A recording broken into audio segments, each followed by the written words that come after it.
সিঙ্গাপুরের লিটল ইন্ডিয়ার এই এরিয়াটাতে আসলে কিছুক্ষণের জন্য আপনার মনে হতে পারে আপনি বাংলাদেশেই আছেন, কারণ এখানে বাংলা খাবারের অনেক রেস্টুরেন্ট আছে যেখানে বাঙালি ভাইয়েরাই কাজ করে।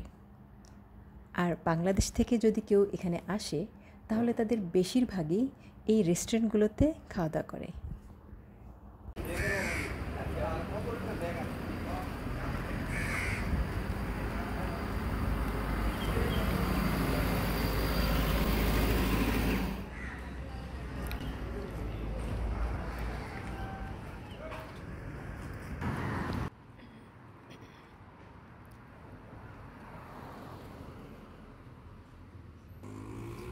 প্রতি রবিবার এই মাঠটিতে বাঙালি ভাইয়েরা খাওয়া দাওয়ার পর বিকেল থেকে রাত অবধি আড্ডা দেয়।